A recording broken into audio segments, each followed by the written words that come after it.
બળ અને બુદ્ધિના દેવ સમાન છે હનુમાનજી, જેમને ભજતા જીવનના તમામ કષ્ટો દૂર થઈને સુખ અને સમૃદ્ધિના મળે છે આશીષ। ત્યારે આજે જાણીશું કે હનુમાનજીની અંગ પૂજાનો કેવો છે મહિમા, કેવી રીતે કરવી અને કયા મંત્રનો કરવો જાપ। જાણકારી આપશે શાસ્ત્રી પ્રફુલભાઈ પંડ્યા। તન્મે મનઃ શિવ સંકલ્પમસ્તુ। જય ભગવાન મિત્રો, હું છું પ્રફુલભાઈ પંડ્યા। ભક્તિ સંદેશ કાર્યક્રમની અંદર આપનું સ્વાગત છે।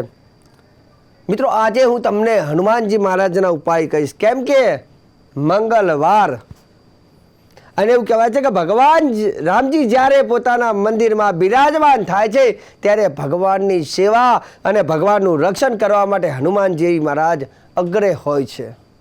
કાર્ય ભગવાન રામજી મંદિરમાં બિરાજમાન થયા છે અને હું આજે તમને હનુમાનજી મહારાજના ઉપાય છે જણાવીશ અને આ ઉપાય હનુમાનજી મહારાજની અંગ પૂજાના છે। મિત્રો, હનુમાનજી મહારાજ જે છે એ રક્ષયતા દેવ ગણવામાં આવે છે, રક્ષણ કરનાર દેવ છે। રામાયણની અંદર પણ આપણે જાણીએ છીએ કે જ્યારે રાવણ પ્રભુ શ્રી રામ સાથે યુદ્ધમાં જ્યારે જીતવા માટે સક્ષમ નહોતો ત્યારે એને પાતાલમાં એના જે બીજા ભાઈ હતા અહિરાવણ અને મહિરાવણને વાત કરી ત્યારે ભગવાન રામ અને લક્ષ્મણને શયન અવસ્થામાંથી પાતાલની અંદર લઈ ગયા અને પાતાળમાં લઈ ગયા બાદ જ્યારે પોતાના કુળદેવીની સામે બંનેને બલિ આપવા માટે જ્યારે રામજીને અને લક્ષ્મણજીને ત્યાં સુવડાયા છે, આવું રામાયણમાં ઉલ્લેખ કરેલો છે। અને તે વખતે વિભીષણને ખબર પડી, વિભીષણે હનુમાનજી મહારાજને કહ્યું અને હનુમાનજી મહારાજ પાતાળમાં ગયા છે અને જ્યારે હનુમાનજી મહારાજે જોયું કે પોતાના પ્રભુ શ્રી રામને જ્યારે અહિરાવણ ને મહિરાવણ એ બલિ ચડાવી રહ્યા છે ત્યારે હનુમાનજી મહારાજ ગુસ્સે થયા છે અને તે વખતે હનુમાનજી મહારાજ ઉગ્ર સ્વરૂપ લીધું છે અને પંચમુખી હનુમાન ત્યાં બન્યા છે। અને પંચમુખી હનુમાન બન્યા બાદ ત્યાં એવું કહેવાય છે કે અહિરાવણ ને મહિરાવણમાંથી એમના બંધનમાંથી રામજી અને લક્ષ્મણજીને બચાવીને પાછા લાવે છે। આ હનુમાનજી મહારાજ છે, જેને રક્ષયતા દેવ કહેવામાં આવે છે। જો પ્રભુની જો રક્ષા કરતા હોય, પ્રભુની ચાકરી કરતા હોય, પ્રભુની સેવા કરતા હોય તો ચોક્કસ આપણે હનુમાનજી મહારાજના અંગોની પૂજા કરીએ, કેમ કે આપણું શરીર પણ આજે આપણે જોઈએ છીએ તો ઘણા બધા લોકો મનથી એકદમ માયુસ થઈ જાય ત્યારે ખોટા પગલાં ભરે, ઘણા લોકોને શરીરમાં એવા બીમારી આવી જાય, ઘણા લોકોને હૃદયમાં તકલીફ થઈ જતી હોય છે, તો ઘણા બધા અંગોમાં તકલીફ થાય ત્યારે શરીરમાં જ્યારે તકલીફ થાય ત્યારે પીડા બહુ થાય છે। અને આપણે હનુમાનજી મહારાજની આજે અંગ પૂજા એ માટે કરીએ। શાસ્ત્ર એવું કહે છે કે દેવતાઓની જ્યારે અંગ પૂજા કરવામાં આવે ને ત્યારે દેવતાઓ એ આપણા અંગોની અને આપણી શરીરની અને આપણા પરિવારની રક્ષા કરે છે। તો આપણે આજે શું કરવું જોઈએ? મંગળવારનો દિવસ છે અને મંગળવારના દિવસે આપણે હનુમાનજી મહારાજની અંગ પૂજા શાસ્ત્રમાં જે જણાવી છે તે હું તમને જણાવું છું, તે ચોક્કસ કરવાની છે। સૌ પ્રથમ પહેલાં ઉપાય કરતાં પહેલાં તમારે પવિત્ર સ્નાન કરવાનું છે અને શક્ય હોય તો કેસરી અથવા લાલ કલરનું પીતાંબર પહેરીને તમે હનુમાનજી મહારાજનો આ ઉપાય કરી શકો છો।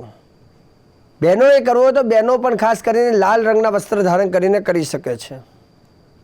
ઉપાયમાં શું કરવાનું છે? પ્રથમ પુરુષોએ હનુમાનજી મહારાજની પૂજા કરવાની। તમે કદાચ કોઈ હનુમાનજી મહારાજના મંદિરમાં ગયા હોય ને તો પુરુષોએ ખાસ કરીને આ ઉપાય કરો, અથવા તમારા ઘરમાં પણ તમે નાના હનુમાનજી મહારાજ હોય તો ત્યારે પણ તમે આ પૂજાપાઠ કરી શકો છો।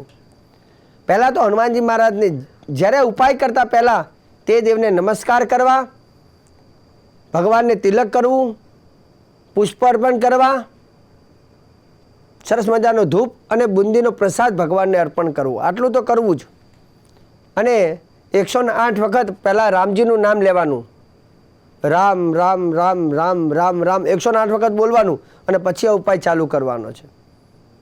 હવે આ ઉપાયમાં તમારે કરવાનું છે, તમારે થોડાક આંકડાના જે પુષ્પો હોય, અર્ક પુષ્પ જે હનુમાનજી મહારાજ બહુ પ્રિય છે, આંકડાના પુષ્પ લાવવા અને તે પુષ્પને ગંગાજલથી શુદ્ધ કરવા, થોડુંક સિંદૂર એની ઉપર ચડાવવું અને તે પુષ્પ હનુમાનજી મહારાજના મસ્તક ઉપર તમારે એક એક ચડાવવાનું અને એક એક નામ બોલવાનું। હું જે નામ બોલીશ ને એ નામ તમે લખી લેજો અને આ નામની પાછળ એવું કહેવાય છે કે હનુમાનજી મહારાજનું એક એક અંગ એટલે કે હનુમાનજી મહારાજના હાથ, પગ, મસ્તક, શિરનો ભાગ બધી જ વસ્તુની પૂજા થાય છે અને એટલે એ કરવાથી આપણા જ સમસ્ત અંગોની ભગવાન રક્ષા કરે છે।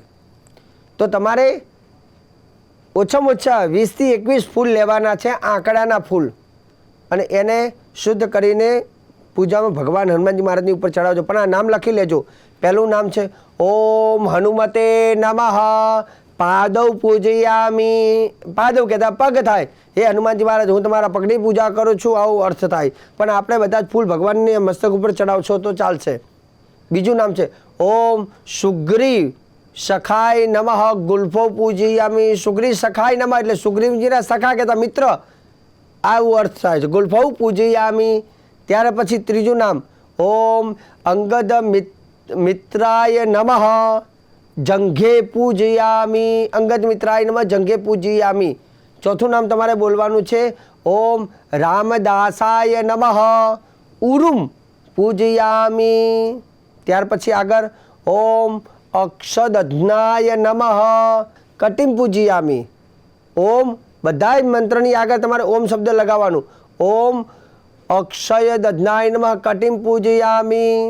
ત્યાર પછી આવે છે ઓમ લંકા દહનાય નમઃ બાલમ પૂજયામી. લંકા દહનાય નમઃ એટલે લંકાનું દહન કરનાર જે છે એ હનુમાનજી મહારાજ, તો એનું નામ છે ઓમ લંકા દહનાય નમઃ બાલમ પૂજયામી કરીને ભગવાનની ઉપર ચડાવવાનું છે. ત્યાર પછી મંત્ર બોલવાનો છે ઓમ રામ મણિદાય નમઃ નાભિમ પૂજયામી.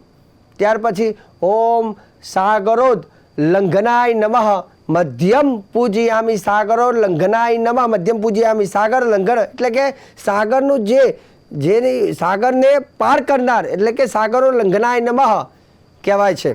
તો એ નામથી પણ આપણે પૂજા કરવાની. ત્યાર પછી ખાસ કરીને ઓમ લંકા મર્દનાય નમઃ કેશાવલીમ પૂજયામી. ત્યાર પછી ઓમ સંજીવની હંત્રે નમઃ સ્તનૌ પૂજયામી. સંજીવની હત્રે નમઃ સ્તનૌ પૂજયામી.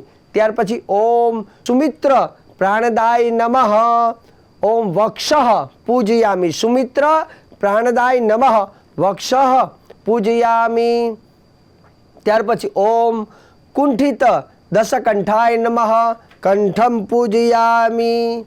ત્યાર પછી છેલ્લું નામ છે રામાભિષેક કારિણે નમઃ હસ્તો પૂજયામી. રામાભિષેક કારિણે નમઃ હસ્તૌ પૂજયામી. ત્યાર પછીનું મંત્ર થોડા મોટા મોટા છે એટલે ચિંતા ના કરતા, તમે લખી લેજો અને કદાચ છેલ્લે ફોન કરશો તો તમને મોકલાવીશું. ત્યાર પછીનો આગળનો મંત્ર છે ઓમ મંત્ર રચિત રામાયણાય નમઃ. ઓમ મંત્ર રચિત રામાયણાય નમઃ વક્ત્રમ પૂજયામી. અને ત્યાર પછી ઓમ પ્રસન્ન વદનાય નમઃ વદનમ પૂજયામી. ઓમ પિંગ નેત્રાય નમઃ નેત્રે પૂજયામી. ઓમ શ્રુતિ પારગાય નમઃ શ્રુતિમ પૂજયામી. ઓમ ઉર્ધ્વ પુંડરી ધારિણે નમઃ કપાલમ પૂજયામી. ઓમ મણિકંઠ માલિને નમઃ શિરમ પૂજયામી. અને છેલ્લું નામ ઓમ સર્વાભીષ્ટપ્રદાય નમઃ સર્વાંગમ પૂજયામી. મિત્રો, આ ભગવાન હનુમાનજી મહારાજની અંગ પૂજા છે. આ નામ બોલીને હનુમાનજી મહારાજની ઉપર પુષ્પ અર્પણ કરવાથી હનુમાનજી મહારાજ બહુ પ્રસન્ન થાય છે. અને છેલ્લે જ્યારે ફૂલ બધા જ્યારે કરમાઈ જાય અથવા બીજો દિવસ થાય ત્યારે બધાને ભેગા કરી અને કોઈ એકાદું કુંડું હોય, કુંડાની અંદર તમે પધરાવી દેશો, એની પર માટી વાળી દેશો તો પણ ચાલશે. તો મિત્રો, આ હતા હનુમાનજી મહારાજની અંગ પૂજા. અને ભક્તિ સંદેશ કાર્યક્રમની અંદર સચોટ ઉપાય, સારા ઉપાય હું તમને હંમેશા મોકલતો રહીશ. ક્યારેક ઘણા ઉપાયો થોડાક અઘરા હોઈ શકે, પરંતુ તમારે ચિંતા નહીં કરવાની. અમે છીએ તમને એ અઘરા પ્રશ્નોને અમે સરળતાથી તમારા સુધી પહોંચાડવાનું કાર્ય કરીશું. કાર્યક્રમ જોવાનું ચૂકતા નહીં મિત્રો. મને આપો રજા. જય ભગવાન.